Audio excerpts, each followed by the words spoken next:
Little Worship Company Bible Time.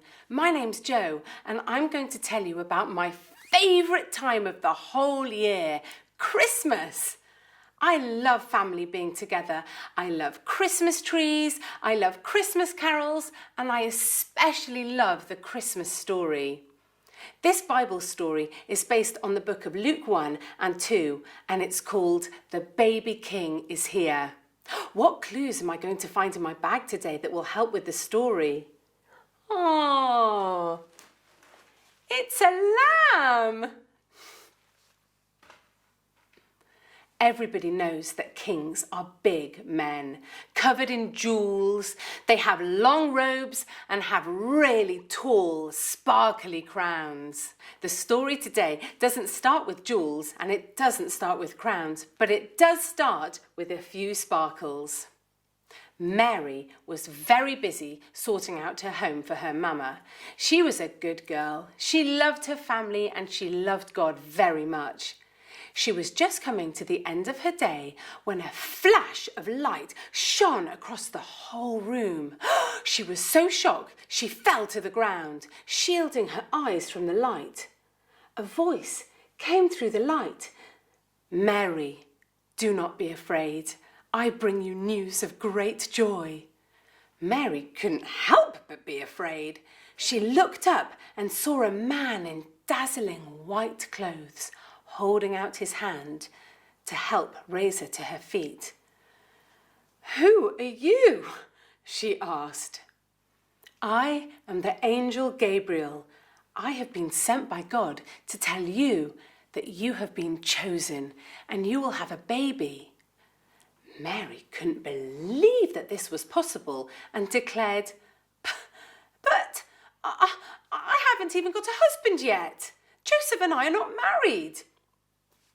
"The baby will be God's son." Mary was such a faithful woman. She trusted in God completely.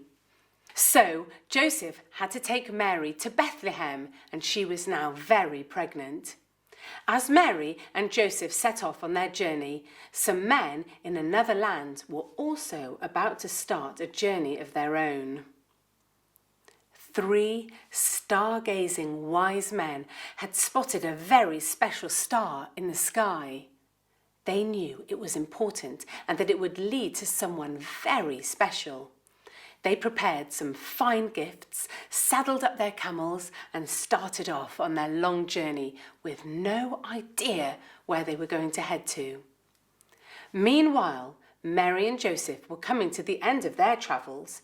At the first inn they could find, Joseph tried to get a room to have a well-earned rest, but it was completely full.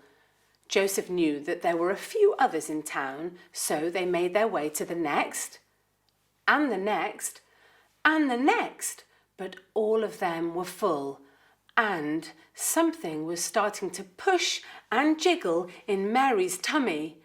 Finally, one innkeeper could see that this poor couple needed somewhere to go and said, "I'm sorry, we have no space inside, but you are welcome to stay in my stable over there."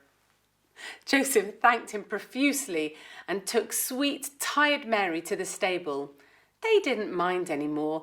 They knew that the time had come for the baby king to be born, God's son.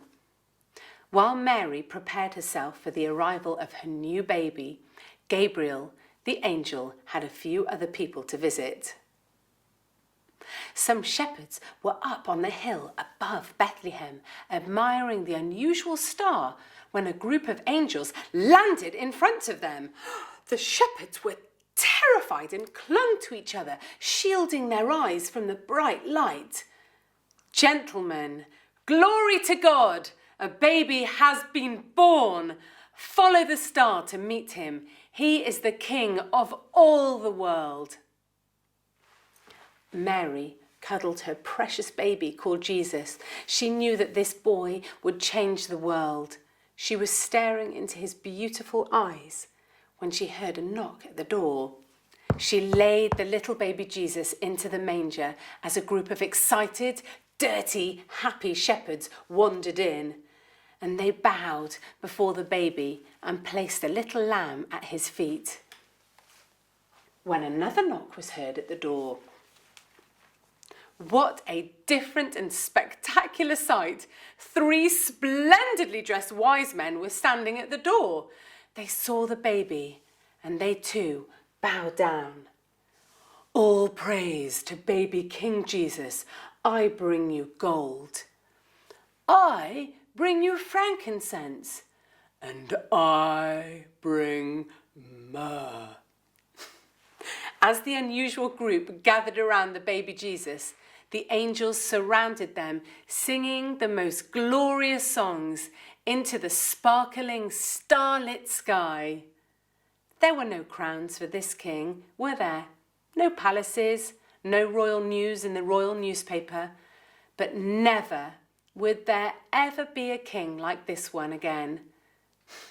Isn't it wonderful that we get to celebrate his birthday every year at Christmas? Happy birthday, Jesus. And thank you for watching Little Worship Company Bible Time. See you again next time. Oh, and happy Christmas to you!